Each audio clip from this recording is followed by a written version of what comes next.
Hello बच्चों, welcome back सूरज sir academy. आज हम लोग पढ़ने वाले हैं स्टेट ऑफ मैटर के बारे में, मतलब द्रव्य की अवस्थाओं के बारे में। आपको पता होगा द्रव्य की अवस्थाएं कितनी होती हैं। जनरली द्रव्य की अवस्थाएं हम लोग 6, 7, 8 से ही पढ़ना शुरू कर देते हैं। सो आप सभी को पता होगा द्रव्य की अवस्थाएं कितनी होती हैं। तो कितनी होती हैं? 3 अवस्थाएं होती हैं। कौन कौन सी? ठोस, द्रव, गैस। तो आज हम इन्हीं तीनों के बारे में पढ़ना है हम लोगों को। तो चलते हैं बोर्ड की तरफ और देखते हैं ठोस क्या होती है, उसकी परिभाषा, उसके बाद उसकी डिफिनीशन समझते हैं, ठीक ना। उसके बाद उसकी विशेषताएं। चलिए देखते हैं द्रव्य की अवस्थाएं कितनी होती हैं। द्रव्य की अवस्थाएं सबको पता है कितनी होती हैं? 3 होती हैं। द्रव्य की अवस्थाएं 3 होती हैं। पहला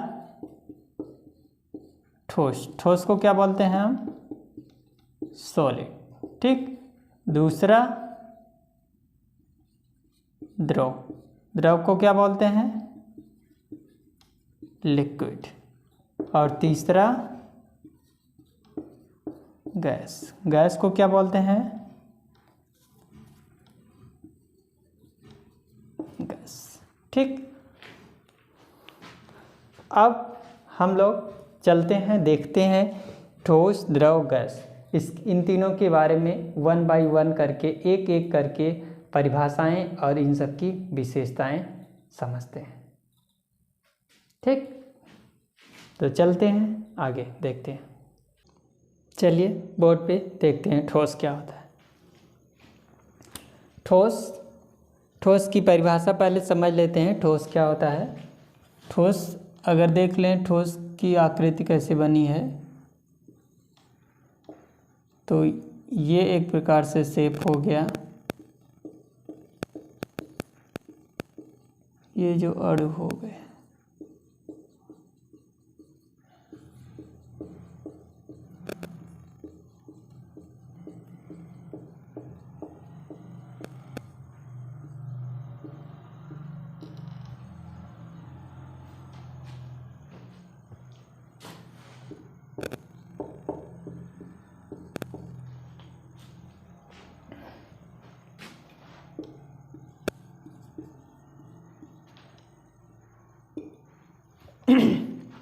चलिए देखते हैं ठोस क्या होते हैं। ठोस का मतलब हो गया, डिफिनीशन पहले समझते हैं ठोस का क्या।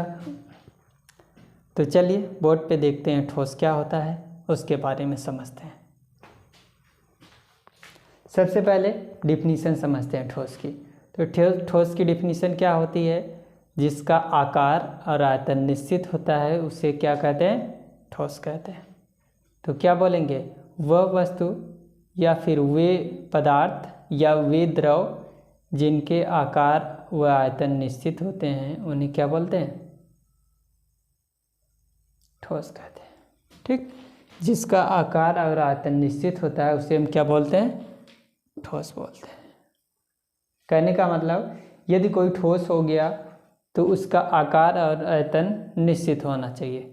जैसे अगर किसी ठोस की बात कर लें, कोई ठोस बता दीजिए, किसी ठोस का नाम बता दीजिए। जैसे क्या हो गया? ईंट हो गई, पत्थर हो गया, या फिर डस्टर हो गया, चाक हो गया। ये सब क्या है? आपका ठोस है। बट ठोस का मतलब क्या हो गया? जिसका आकार और आयतन निश्चित हो गया। अगर बात कर लेते हैं आकार और आयतन की निश्चित की, तो आकार क्या होता है? आकार मतलब उसकी आकृति ना, और आयतन मतलब वह कितना स्थान घेरता है। तो जितना आकार रहेगा उसका और जितना आयतन रहेगा वो फिक्स रहेगा, मतलब वो बदलता नहीं है। क्यों नहीं बदलता है? उसकी विशेषताएं समझते हैं। उसमें जो बात समझ में नहीं आई उसमें समझ में आएंगे, ठीक। विशेषताएं क्या होती हैं ठोस की? ठोस के अगर ये फिगर हम मान लेते हैं ठोस का है, इसमें जो आपको दिखाए गए हैं गोली की तरह, ये आपके अणु शो हो रहे हैं। तो इसमें नंबर 1 बात कर लेते हैं। ठोस के जो अणु व्यवस्था होती है वो निश्चित होती है। ठोस की अणु व्यवस्था का मतलब ये जो आपको दिख रहे हैं ना, ये जो अणु दिख रहे हैं, इनकी व्यवस्था ऐसी होती है, मतलब ये इतने पास पास होते हैं। वो क्या होते हैं? अणु इतने पास पास होते हैं कि वो कहीं भी वो अपने स्थान को छोड़ के दूसरे के स्थान पे नहीं जा सकते। मतलब ठोस के अणुओं की जो व्यवस्था होती है वो क्या होती है, निश्चित होती है। मतलब निश्चित क्यों होती है, क्योंकि जो अणु होते हैं वो क्या होते हैं, पास पास होते हैं। क्या होते हैं, पास पास होते हैं, इसलिए निश्चित होती है। उसके बाद समझ लेते हैं दूसरा पॉइंट है, ठोस का आकार व आयतन निश्चित होता है। क्या, ठोस का आकार व आयतन निश्चित होता है। तो अभी अभी हम लोग डिफिनीशन समझे हैं, तो ठोस का आकार व आयतन निश्चित होने का क्या मतलब है समझ लेते हैं। जैसे कोई ठोस ले लेते हैं, मान लेते हैं हमारे पास कोई ईंट है ना, कोई ईंट हम एज्यूम कर लेते हैं, जैसे मान लेते हैं कोई ईंट है, ये 2 kg का है ना, ये क्या है, ठोस, ठोस है ना। ईंट आपने लिया 2 kg का ईंट है ना, तो ये क्या है, चलो ईंट नहीं लग रहा है तो अब थोड़ा सा बना देते हैं।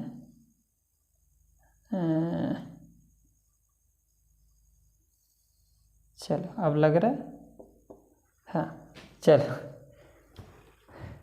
चलिए ये क्या हो गया, इसको अगर हम यहाँ से कहीं दूसरे प्लेस पे रख देते हैं ना, या फिर 4 दिन बाद, 1 वीक के बाद देखते हैं ना, तो इसके जो अणु होते हैं वो कहाँ पे हो रहेंगे, जहाँ पे रहेंगे पहले अणु वहीं पे रहेंगे। ये नहीं कि इसके अणुओं का स्थान जो हो जाएगा चेंज हो जाएगा, या फिर इसका जो आयतन हो जाएगा वो कम या ज़्यादा हो जाएगा। तो यहाँ पे 2 kg का ही रहेगा और जितना स्थान घेरा रहेगा उतना ही स्थान घेरेगा। इसलिए बोलते हैं कि ठोस का आकार व आयतन निश्चित होता है। क्यों निश्चित होता है, क्योंकि अंतरा आणविक बल प्रबल होता है ना। तो इन अणुओं के मध्य जो बल लगता है उसको हम बोलते हैं अंतरा आणविक बल। क्या बोलते हैं, अंतरा आणविक बल। वह बल जिसके कारण ये अणु आपस में बंधे रहते हैं। जब ये अणु पास पास होते हैं, अभी आपने पढ़ा अणु पास पास होते हैं, तो जब कोई भी अणु पास पास रहेंगे तो उसमें लगने वाला जो बल होगा वो क्या होगा, अधिक होगा। ठीक, अब क्या है, तीसरा पॉइंट समझते हैं कि यह कम संपीड्य होते हैं। क्या होते हैं, कम संपीड्य। संपीड्य का मतलब क्या होता है, जिसको हमें ठोकने पर ना या पीटने पर प्रसार होता है। तो ठोस ऐसे होते हैं यदि उनको पीटा जाए तो ये आसानी से फैलते नहीं हैं ना। कहने का मतलब ये संपीड्य होते हैं ना, संपीड्य होते हैं लेकिन बहुत कम संपीड्य होते हैं। कह सकते हैं एक प्रकार से कह सकते हैं असंपीड्य भी होते हैं। इनको असंपीड्य कह सकते हैं, असंपीड्य होते हैं। मतलब ये इनको हम पीटा जाए तो ये आसानी से इनका प्रसार नहीं होता, ये फैलते नहीं है। 4 पॉइंट देखते हैं, गर्म करने पर ठोस का प्रसार कम होता है। ठीक है, तो किसी भी ठोस को या किसी भी वस्तु को हम गर्म करते हैं तो उसमें क्या होने लगता है, प्रसार होने लगता है, वो वस्तु फैलने लगती है। लेकिन जो ठोस होता है यदि उसको हम गर्म करते हैं तो उसमें प्रसार तो होता है लेकिन बहुत कम मात्रा में होता है। अब जैसे हम बात कर लेते हैं, ये जो मार्कर आपको दिख रहा है, इसको यदि हम हीट करें, गर्म करें तो प्रसार होगा लेकिन बहुत कम मात्रा में होगा।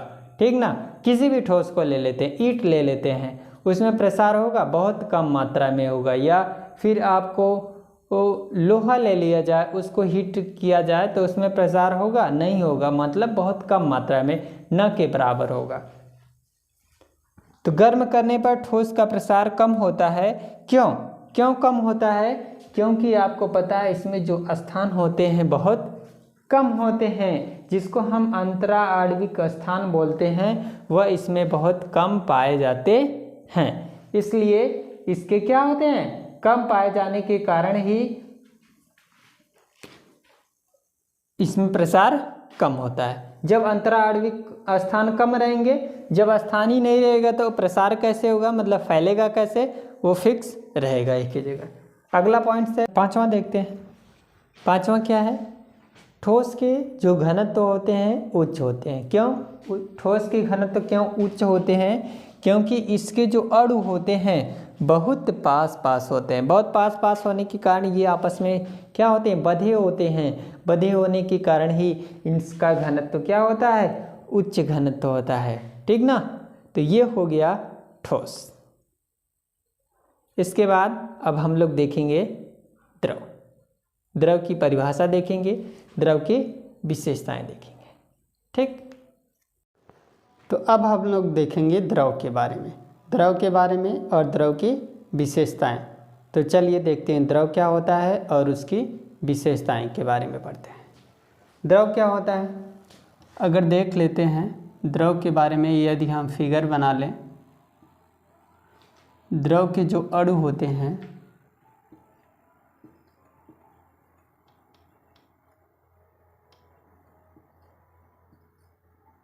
ठोस की अपेक्षा दूर दूर होते हैं।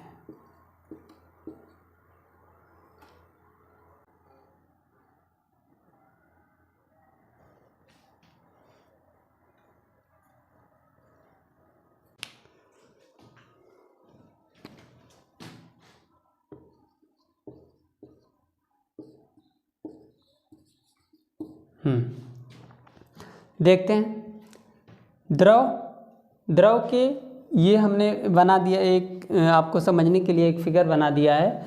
जैसे जो इसके पहले हम लोग ठोस में बनाए थे, ठोस में क्या था? इसके जो अणु थे, जो हमने यहाँ पे अणु बनाया है, ये जो अणु थे उसमें पास पास थे, मतलब उसमें स्थान कम था। तो ये बस आपको वेरीफाई करने के लिए, थोड़ा सा दिखाने के लिए, समझाने के लिए ये बनाया गया है, जिसकी मदद से आपको ये समझने में आसानी होगी। चलते हैं, देखते हैं द्रव क्या होता है, द्रव की डिफिनीशन, परिभाषा, उसके बाद उसकी विशेषताएं। चलिए, द्रव क्या होता है? जैसा कि आपको पता है ठोस के बारे में, अब ये भी आप पढ़ के आ रहे हैं, तो द्रव क्या होता है आप सभी को पता होगा। तो एक बार हम फिर से रिकॉल करते हैं, द्रव क्या होता है? द्रव मतलब द्रव क्या होता है? द्रव मतलब जो द्रव का आयतन होता है, ठीक, द्रव का जो आयतन होता है वो क्या होता है? द्रव का आयतन निश्चित होता है और आकार अनिश्चित होता है। ठीक, बात समझ में आई? जो द्रव होता है, द्रव का आकार निश्चित और आयतन द्रव का आयतन निश्चित, लेकिन आकार क्या होता है? अनिश्चित होता है। तो वह द्रव या फिर वह पदार्थ जिसका आकार अनिश्चित और आयतन निश्चित होता है उसे हम द्रव कहते हैं। डिफिनीशन क्या देंगे एक बार फिर से? वह पदार्थ जिसका आयतन, परिभाषा एक बार फिर से देंगे, वह पदार्थ जिसका आयतन निश्चित व आकार अनिश्चित होता है उसे हम क्या बोलेंगे? द्रव बोलेंगे। बात क्लियर? द्रव की परिभाषा समझ में आ गई। अब चलते हैं द्रव के बारे में, कोई एग्जाम्पल लेते हैं। ठीक, कोई एग्जाम्पल द्रव बताइए। जैसे आपका क्या हो गया? एग्जाम्पल में अगर लेना चाहें तो क्या हो गया? बोलिए। जल हो गया ना, या फिर कोई भी तेल हो गया, पेट्रोल हो गया, डीजल हो गया, आयल्स हो गए ना, ये सब क्या किस में आ जाएंगे? द्रव में आ जाएंगे। ठीक ना? तो ऐसे इसकी परिभाषा कंप्लीट हुई। अब चलते हैं इसकी विशेषताओं पर, इसकी विशेषताएं समझते हैं। विशेषताएं क्या होती हैं इसकी? नंबर 1 विशेषता है द्रव में अणुओं की व्यवस्था अनिश्चित होती है। अनिश्चित का मतलब द्रव जो होते हैं उनके अणु जो होते हैं ठोस की अपेक्षा दूर दूर होते हैं ना। दूर दूर होने के क्या मतलब है? जैसे जो इसके अणु दूर दूर हैं तो इसके बीच में बहुत ज़्यादा जगह है। जगह होने के कारण इसका जो ये वाला अणु है यहाँ घूम सकता है और इसका ये वाला जो अणु है यहाँ पे घूम सकता है। कहने का मतलब ये अपना स्थान इंटरचेंज कर सकते हैं ना। कहने का मतलब हमेशा एक जगह ये फिक्स नहीं रहते हैं। आपको पता होगा यदि हम द्रव में, पानी में या कोई भी चीज़ उसमें डालते हैं तो डालने के पश्चात हम जहाँ पे रखेंगे वहाँ पे नहीं रहेगा, वो घूम करके दूसरे स्थान पे चला जाता है। क्यों चला जाता है? क्योंकि जो अणु होते हैं वो घूमते रहते हैं, तो अणुओं के साथ वो पदार्थ भी या फिर वो वस्तु भी एक स्थान से दूसरे स्थान पे चली जाती है। तो इसलिए कहते हैं कि द्रव में अणुओं की व्यवस्था जो होती है अनिश्चित, निश्चित का मतलब फिक्स होता है, लेकिन अनिश्चित होता है मतलब ये इधर से उधर घूम सकते हैं। दूसरी बात, क्योंकि द्रव के अणु दूर दूर होते हैं ना, दूर दूर होने के कारण ही ऐसा होता है। ठीक, क्लियर। अब चलते हैं दूसरे पॉइंट पे। दूसरा पॉइंट क्या है हम ये समझते हैं। दूसरा पॉइंट हमारा है द्रव का आयतन निश्चित और आकार अनिश्चित होता है। अभी अभी आपने परिभाषा भी समझा था, क्लियर। तो परिभाषा में भी हमने ये बताया था। अब हम समझते हैं द्रव की क्या आयतन निश्चित और आकार अनिश्चित होता है। ठीक, द्रव का आयतन निश्चित, आकार अनिश्चित होता है। क्यों? क्योंकि इसमें अंतरा आणविक बल कम लगता है। अंतरा आणविक बल कम लगता है। क्यों कम लगता है? जैसे आपने जब ठोस पढ़ा था तब अणु क्या थे, बहुत पास पास थे ना। जब अणु पास पास थे तो उसमें बल ज़्यादा लगता था। आपको पता है जब दो वस्तुएं हैं ना, या फिर आप एक मैग्नेट ले लें ना, इन मैग्नेट को जब पास में लाओगे तो इनके बीच में जो लगने वाला बल होता है, आकर्षण बल जो होता है, वह ज़्यादा लगता है। जैसे ही ये मैग्नेट क्या होते हैं, दूर चले जाते हैं, जितने दूर जाते हैं उसमें बल भी कम होते जाता है। वैसे यहाँ पे भी कंडीशन यही थी। ठोस में क्या था, द्रव के जो अणु थे क्या पास पास थे, तो उसमें बल लगने वाला अधिक था। लेकिन इसमें क्या है, द्रव के जो अणु होते हैं वो क्या होते हैं, थोड़ा दूर दूर होते हैं। दूर दूर होने के कारण क्या होता है, इसमें दूर दूर होने के कारण क्या होता है, ये एक स्थान से दूसरे स्थान पे चले जाते हैं। मतलब इनका शेप जो होता है फिक्स नहीं होता है, मतलब आकार फिक्स नहीं होता, अनिश्चित होता है। और आयतन निश्चित का क्या मतलब हुआ, जैसे कि हमारे पास मान लेते हैं कोई टैंक है ना, या फिर कोई भी फ्लास्क ले लेते हैं। इसमें आपने क्या किया, मान लेते हैं कुछ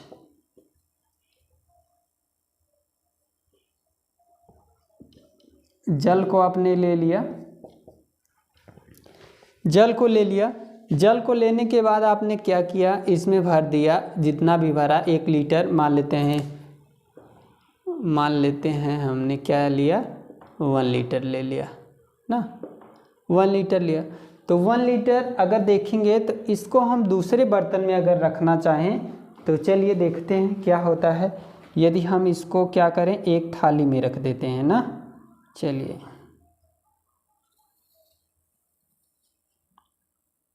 इसमें रख देते हैं। ठीक, इसमें रख के अब देखते हैं तो ये इसमें जब इस जल रख देंगे तो ये क्या होगा, जल फैल जाएगा ना, जल भराएगा। इसमें भरेंगे तो ये क्या होगा, पूरा स्थान ले लेगा, इसमें पूरा फैल जाएगा। ठीक ना, तो फैलने के बाद ये भर जाएगा, हो सकता है भर जाए या फिर बड़ा हो या छोटा हो, तो आकार के ऊपर डिपेंड करता है। तो अब देखिए ये जो द्रव था, इस पहले तो हमने क्या किया, ग्लास में लिया या फिर जो भी आप उसको मान लो ना, उसके बाद इसको अपने थाली में जैसे ही लिया, ये इसका शेप ले लिया। तो दूसरे पॉइंट में आप बोलोगे जो द्रव होता है जिस बर्तन में रखा जाता है उसी का आकार ले लेता है।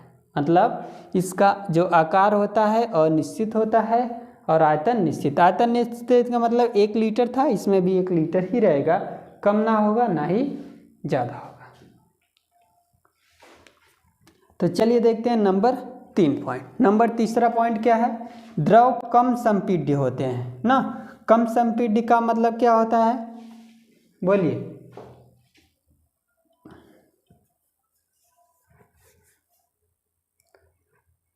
ठोस क्या होते थे, उनके अणु ना एक बहुत पास पास होते थे। उनके अणु क्या थे, इतने ज़्यादा पास पास होते थे कि उनको अगर कितना भी पीटा जाए, उसमें पीट दिया जाए तो उसको क्या, उसमें विस्तार नहीं हो पाता था ना, मतलब वो फैलता नहीं था। लेकिन अगर हम बात कर लेते हैं किसी द्रव की ना, तो द्रव क्या होता है, उसमें स्थान रहता है ना। क्यों, क्योंकि उसके अणु दूर दूर होते हैं। तो ये क्या होते हैं, जब उसको आप क्या करोगे, फैलाना चाहोगे, संपीड्य करोगे, किसी चीज़ से पीटोगे तो वहाँ पे स्थान बन जाएगा। स्थान बनने के कारण आप कह सकते हो कि जो द्रव होते हैं वो क्या होते हैं, संपीड्य होते हैं। ठीक ना। अगला पॉइंट है नंबर 4, गर्म करने पर द्रव में प्रसार अधिक होता है क्योंकि अंतरा आणविक स्थान ठोस से अधिक होता है ना। क्यों? क्योंकि इसके बीच में जो स्थान क्या होता है, अधिक होता है। इसीलिए बोला जा रहा है कि जब हम द्रव को गर्म करेंगे तो इसमें प्रसार भी ज़्यादा होगा, क्योंकि स्थान ज़्यादा हैं तो प्रसार भी अधिक होगा। ठीक ना, कोई डाउट? क्यों प्रसार अधिक होगा? क्योंकि स्थान अधिक है। अगर देखा जाए ठोस में, ठोस का प्रसार कम हो रहा था। क्यों कम हो रहा था? क्योंकि स्थान ही कम था। जब स्थान कम है तो प्रसार भी कम होगा। अगला पॉइंट है नंबर 5।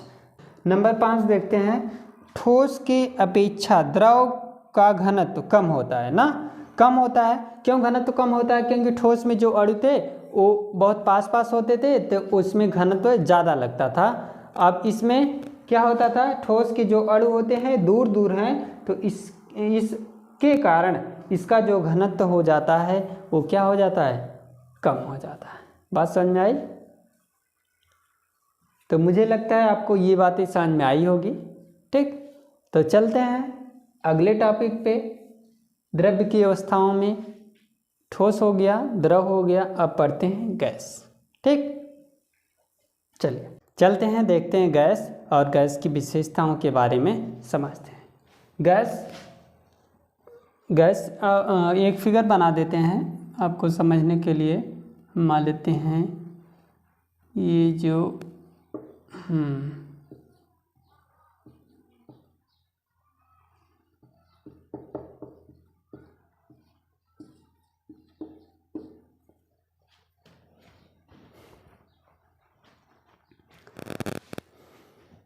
अब देखिए गैस क्या होती है, पहले इसकी परिभाषा समझ लेते हैं। ठीक, तो गैस क्या, जिसका आकार व आयतन अनिश्चित होता है।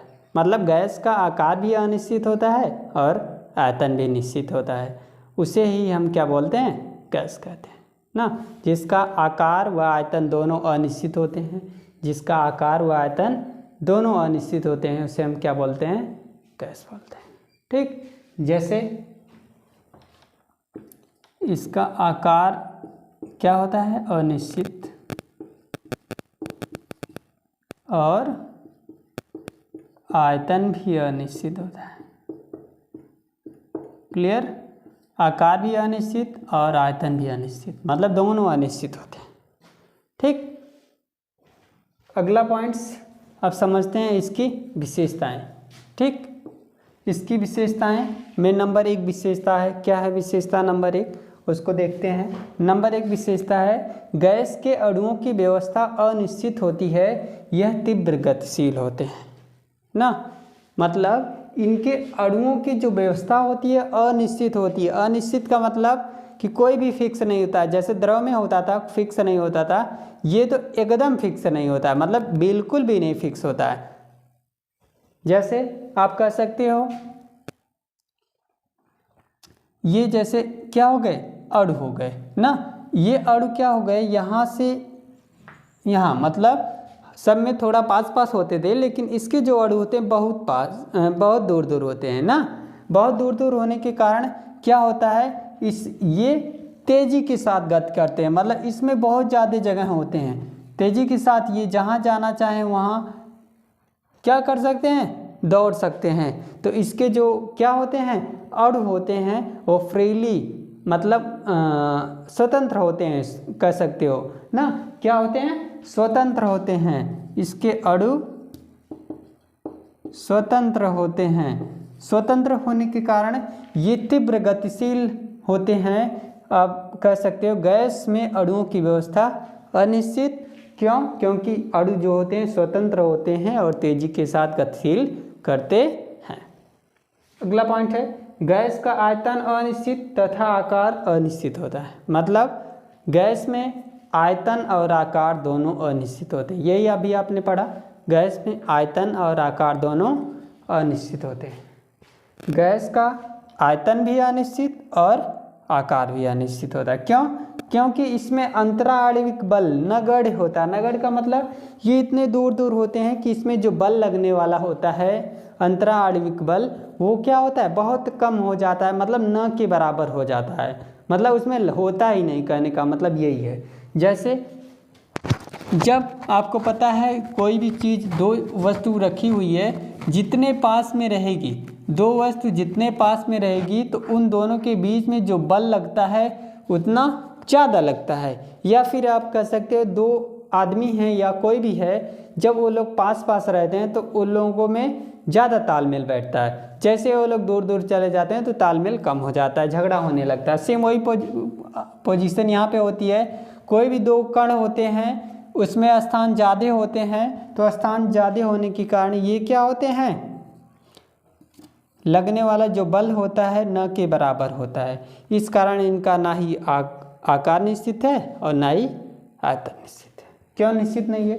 जैसे देखते हैं, अगर इसको भी हम किसी फ्लास्क में रख लेते हैं ना,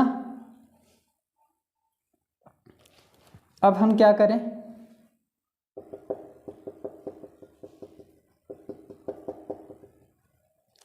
ये मान लेते हैं 2 लीटर का है ना, यहाँ पे क्या भरा हुआ है, गैस भरा हुआ है। अब हम क्या करें, यहाँ पे गैस भरा हुआ है, 2 लीटर का है सिलेंडर मान लेते हैं, छोटा वाला है, ठीक ना, छोटा वाला है। तो इसको आप क्या करोगे, ये गैस फ्रीली मूव करता है। वैसे तो जनरली देखा जाए तो गैस यहाँ पे कम होगा, यहाँ पे पहले आ जाएगा ना, मतलब ऊपर मिलेगा आपको, नीचे अगर गैस अधिक नहीं है तो नीचे आपको नहीं मिलेगा। तो जो गैस होते हैं एकदम ऊपर वाली पोजीशन पे होते हैं। जैसे ही थोड़ा सा ओपन करोगे, आप थोड़ा सा खोलोगे, तो इसके जो पार्टिकल्स होते हैं, जो अणु होते हैं, बहुत तेज़ी के साथ मूव करते हैं। मूव करने के कारण ये किसी भी स्थान से खाली हो जाते हैं। जैसे इसको हम किसी बर्तन में रखना चाहें, अगर देख लें यहाँ से, आयतन अनिश्चित क्यों होता है ना, आयतन अनिश्चित का मतलब अगर थोड़ा सा इसमें होल कर दें, फिर 5 मिनट बाद देखें, 1 मिनट बाद देखें, तो फिर क्या रिस्पांस आपको मिलता है कि रिस्पांस आपको ये मिलेगा कि इसमें आपको गैस दिखेगा ही नहीं, मतलब मिलेगा ही नहीं, आपको निकल जाएगा। निकल जाने का मतलब क्या है, आयतन अनिश्चित हो गया। दूसरी बात, आकार अनिश्चित, तो आप इसको किसी दूसरे बर्तन में भी रख सकते हो, ये आसानी से आ जाएगा। तीसरा पॉइंट है, गैस अधिक संपीड्य होते हैं क्योंकि अणुओं के बीच स्थान अधिक होता है ना। अधिक संपीड्य होने का क्या मतलब है, जैसे इसके बीच में स्थान कम होता था, तो जब स्थान कम था तो ठोस में तो न के बराबर संपीड्य होते थे, और जब स्थान थोड़ा सा ज़्यादा हो गया द्रव में तो ये थोड़ा संपीड्य होने लगे, मतलब थोड़ा सा संपीड्य हो गए। लेकिन गैस क्या होता है, ये बहुत ही संपीड्य होता है, मतलब बहुत अधिक संपीड्य होता है। इस कारण क्या होता है क्योंकि इसमें उपस्थित जो क्या होते हैं, इनके बीच जो अणु होते हैं, स्थान जो होता है क्या होता है, कम होता है। अगला पॉइंट नंबर 4 है। नंबर 4 क्या है, गर्म करने पर गैस में प्रसार अधिक होता है क्योंकि अंतरा आणविक बल न के बराबर होता है, ठीक ना। जैसे जो गैस होते हैं उनको यदि आप गर्म कर देते हो ना, तो उसमें प्रसार इतना तेज़ी के साथ होगा। क्यों तेज़ी के साथ होगा, क्योंकि उनके मध्य में लगने वाला जो अंतरा आणविक बल होता है वो बहुत कम होता है, मतलब न के बराबर होता है, तो फ्रीली कहीं भी मूव करके जा सकते हैं, ठीक। जब स्थान कम रहेगा तो आप नहीं जा सकते हो। जैसे आपको ही बोल दिया जाए, आप बैठे हैं, अगर आपके पास बहुत जगह रहेगा जाने के लिए, खेलने के लिए, कूदने के लिए, तो आप आसानी से कहीं भी जा सकते हैं अगर एक जगह से कोई भगाएगा। लेकिन आपके पास एक ही स्थान है, तो अगर कितना भी लोग भगा दें तो आप बार बार घूम घूम के वहीं आओगे, ठीक ना। सेम वही पोजीशन यहाँ पे है। तो इसके पास, गैस के पास स्थान इतने ज़्यादा होते हैं, या फिर जो लगने वाला जो बल होता है उसमें कोई रोकने वाला नहीं होता है ना, तो कोई प्रेशर नहीं होता है, तो इस कारण से ये क्या होते हैं प्रसार अधिक होता है इनके कारण। नंबर 5 है, अंतरा आणविक स्थान अधिक होने से घनत्व अधिक होता है। अत्यधिक कम होता है। मतलब इसमें जब अंतराणविक स्थान होता है वो क्या होता है, बहुत कम होता है। तो इस कारण हम कहेंगे कि इसका जो घनत्व होता है अत्यधिक कम होता है, मतलब बहुत कम होता है। ठीक, तो ये रहा आपका गैस। तो इसी के साथ ठोस की अवस्थाएं खत्म हुई। आपने अभी अभी पढ़ा ठोस, द्रव, गैस, तीनों बातें।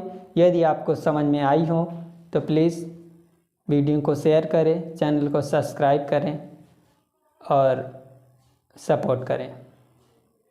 तो मिलते हैं नेक्स्ट वीडियो में। Thank you for watching.